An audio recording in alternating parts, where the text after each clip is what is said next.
আমার বক্তব্য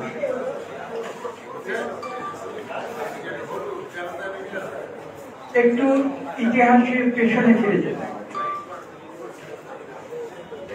আজকে থেকে প্রায় 220 বছর 1711 আমরা বাংলাদেশে যে গণতন্ত্র ধারণ করি তার জন্মভূমি হচ্ছে ব্রিটিশ পার্লামেন্ট, ওয়েস্টমিনস্টার। তারই অনুসরণে আমরা বাংলাদেশের সংবিধান এবং গণতন্ত্র সেটা মূলত রচনা করেছি। আপনারা শুনলে অবাক হবেন, একটি সময় ছিল যখন ব্রিটিশ পার্লামেন্টে প্রবেশ করতে পারত না সাংবাদিক। ভাবলে অবাক হয়, কিন্তু এটাও বাস্তব। 1711 সালে ফেব্রুয়ারি মাসের 19-20 তারিখে রাতে সর্বপ্রথম বিলেতের সাংবাদিকরা তারা পার্লামেন্টে প্রবেশ করে সরাসরি ভোটিং করার অধিকার, এবং সেদিন আপনারা একজন ব্রিটিশ পার্লামেন্টারিয়ানের নাম হয়তো অনেকবার শুনেছেন, যার নাম হচ্ছে এডমন্ড বার্ক, যাকে বলা হয় তিনি এমন জ্ঞানাময়ী বক্তা ছিলেন যে তাকে বলা হয় যে টাং অফ বার্ক। তার যে জিহ্বা, এই জিহ্বাকে স্মরণ করে তার নাম স্মরণ করা হয়। এবং সেদিন পার্লামেন্টে দাঁড়িয়ে এডমন্ড বার্ক বলেছিলেন যে সংবাদপত্র হচ্ছে একটি সভ্য জগতে, একটি গণতান্ত্রিক বিশ্বের চতুর্থ স্তম্ভ।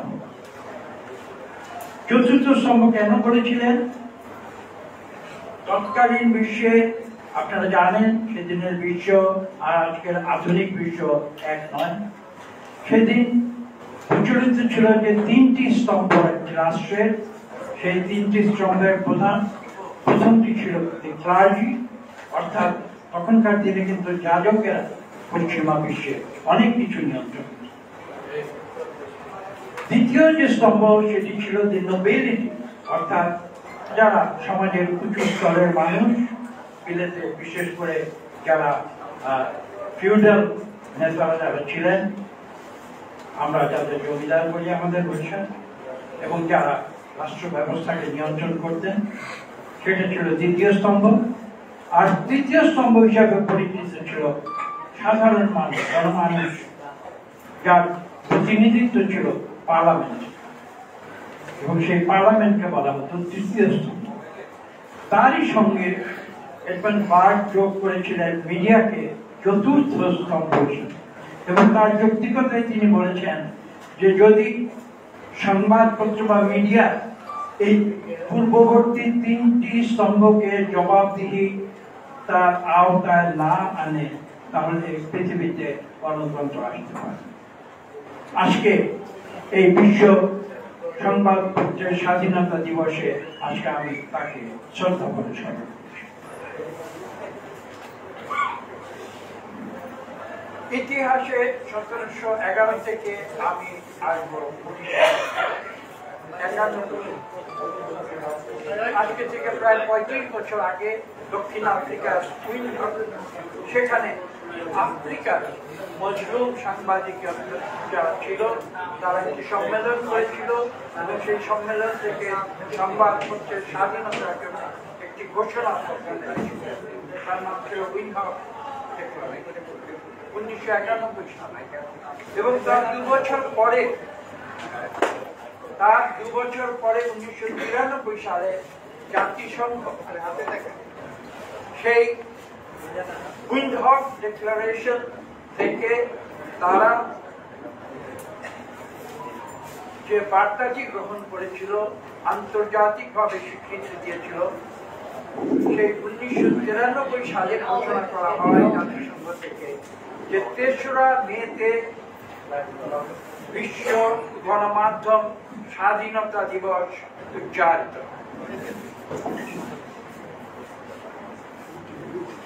এই হচ্ছে সংবাদপত্র এবং তার স্বাধীনতার আধুনিক এবং প্রাচীন ইতিহাস। কিন্তু সেই ইতিহাস অসম্পূর্ণ থাকবে আজকে যদি আমি তার সঙ্গে ইতিহাসের ধারাবাহিকতায় আরেকটি ঘটনা উল্লেখ না করি, সেটি হচ্ছে এই যে আজকে এখানে আমরা যেখানে দাঁড়িয়ে কথা বলছি, প্রেস ক্লাব, জাতীয় প্রেস ক্লাব, যেটা হচ্ছে সংবাদপত্রের স্বাধীনতার একটি মূল স্তম্ভ, এটির যিনি সৃষ্টি করেছিলেন তার নাম অন্য কেউ নয়, তিনি ছিলেন। আমি ইতিহাসের 3টি অধ্যায় আমি বলেছি। প্রথম অধ্যায় বলেছি এডমন্ড বার্কের কথা, যে ইতিহাসটি লিপিবদ্ধ করেছিলেন 1840 সালে বিখ্যাত ব্রিটিশ ঐতিহাসিক টমাস কার্লাইল। এটা হচ্ছে প্রথম অধ্যায়। দ্বিতীয় অধ্যায় আমি ইতিমধ্যে বলেছি উইন্ডহক ডিক্লারেশন এবং জাতিসংঘের যে সিদ্ধান্ত, বিশ্ব ওয়ার্ল্ড প্রেস ফ্রিডম ডে, এবং আমি তার সঙ্গে বিনীতভাবে যোগ করব বাংলাদেশের পরিপ্রেক্ষিতে যে তৃতীয় অধ্যায়, বাংলাদেশের সংবাদপত্রের স্বাধীনতা নেতৃত্ব ছিলেন অন্য কেউ নয়, তিনি ছিলেন এবং আপনারা জানেন যে তার অব্যবহিত পূর্বে একটু আগে বোধহয় উল্লেখ করেছেন বরকতুল্লাহ তনু সাহেব, বাংলাদেশের সকল সংবাদপত্র বন্ধ করে দেওয়া হয়েছিল। তার পূর্বে আওয়ামী লীগের যে একদলীয় প্রভাবশালী শাসন, তার পরিপ্রেক্ষিতে শুধুমাত্র 4টি তাদের পছন্দের সংবাদপত্র রেখে, যে 4টি সংবাদপত্রের কাজ সংবাদ তারা প্রচার করত না, তারা প্রচার করত স্তুতি, বাকশালের স্তুতি, আওয়ামী লীগের স্তুতি, তাদের নেতাদের স্তুতি। অর্থাৎ সংবাদপত্রের স্বাধীনতা তখন কবর রচনা করা এবং তা থেকে মুক্তি দিয়েছিলেন শহীদ প্রেসিডেন্ট জিয়াউর রহমান। এই কথাটি আজকে আমরা গর্ব করে এখানে বক্তব্য দীর্ঘ করার কোনো সুযোগ নেই। আজকে যারা এই আলোচনা সভার আয়োজক, তাদের আমি ধন্যবাদ জানাই। আমার ব্যক্তিগত জীবনের অভিজ্ঞতা থেকে বলছি, অনেকেই হয়তো এখানে ভুলে গেছেন যে আমি যে কোনো কারণেই হোক দীর্ঘ 6 মাস আমি বাংলাদেশের সংবাদপত্রের যে দায়িত্ব, যে সাংবাদিকতার যে দায়িত্ব, সে দায়িত্ব পালন করেছি।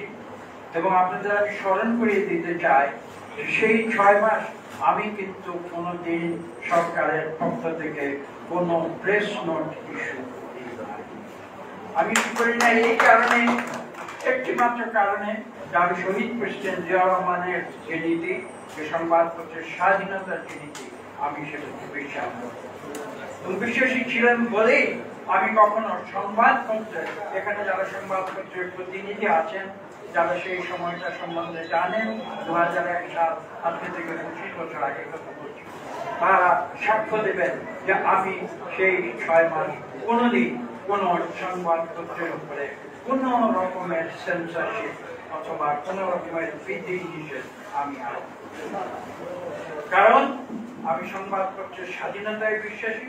আমি এটা বিশ্বাস করি যে যদি সংবাদপত্রের স্বাধীনতা না থাকে তাহলে কোন দেশে গণতন্ত্রের মূল উপাদান হচ্ছে সংবাদপত্রের স্বাধীনতা, যাকে আজকে থেকে 200 বছর আগে স্টেট বলে ঘোষণা করেছিলেন এডমন্ড বার্ক। এবং আজকে আমি নতুন করে বলতে চাই, আপনারা দেখেছেন বিগত 15 বছর বাংলাদেশের সংবাদপত্রের কি পরিণতি হয়েছে। আজকে আমি এটা বিশ্বাস করব যে আজকে 5ই আগস্টের পরে যে অন্তর্বর্তীকালীন সরকার বাংলাদেশে প্রতিষ্ঠিত হয়েছে, তারা যেন আর কখনো সংবাদপত্রের কণ্ঠ চেপে না। এবং আজকে সাংবাদিকরা যারা এখানে এসেছেন, আমি তাদের কাছে বলবো, একটা পুরনো গল্প আমি মনে করিয়ে দিতে চাই।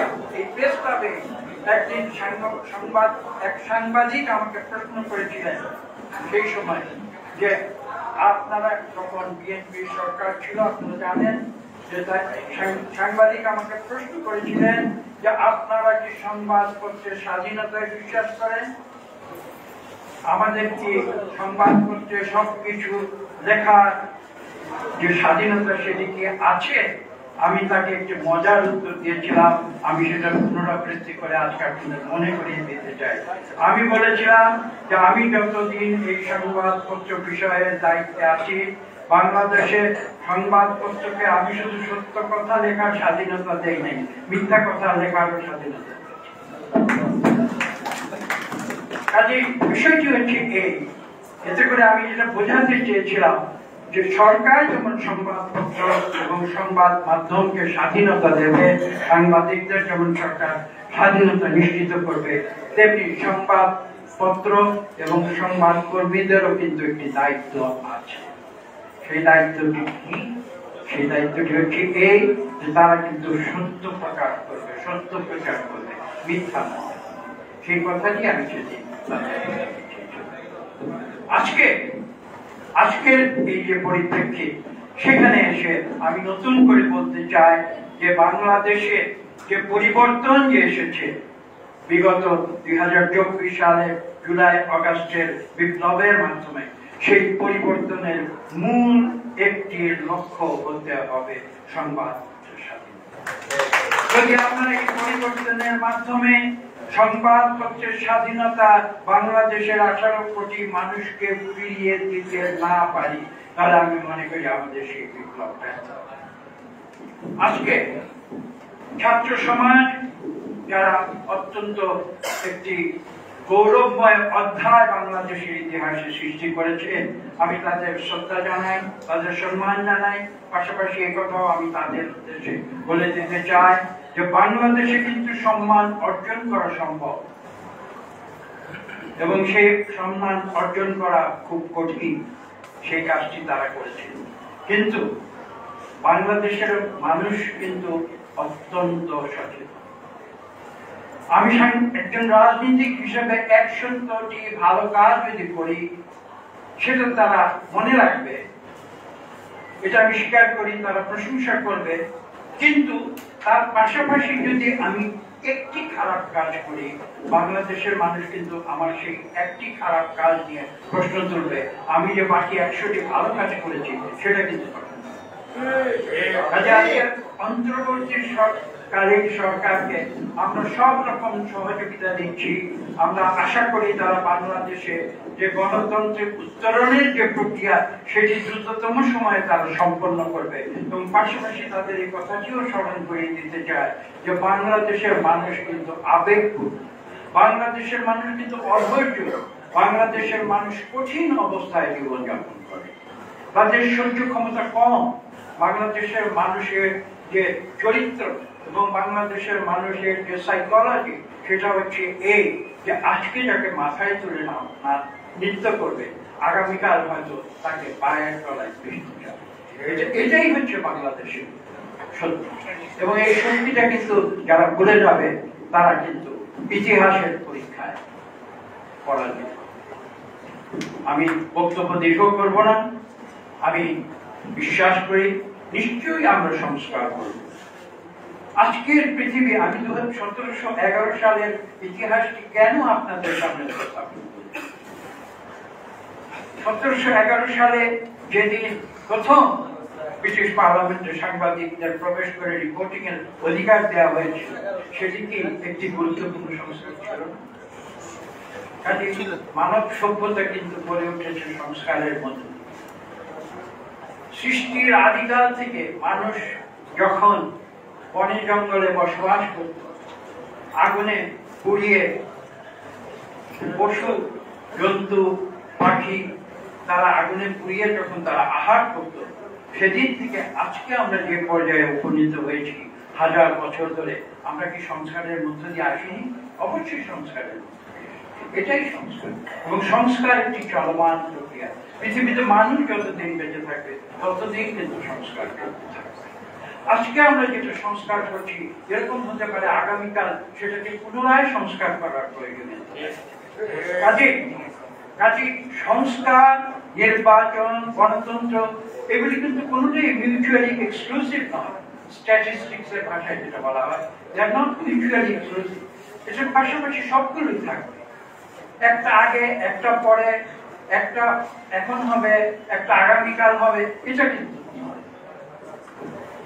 একটা হবে অন্যটা হবে না, সেটাও কিন্তু ইংরেজিতে যাকে বলা হয় যে ওয়ান অর দি আদার। সংস্কার এবং নির্বাচন কিন্তু one or the other, one after the other, একটার পরে আরেকটা। নির্বাচন এবং সংস্কার কিন্তু একটা আগে পরে নয়, এগুলো সব সমান্তরাল। এটাই মানব সভ্যতার রীতি, এটাই মানব সভ্যতার নীতি।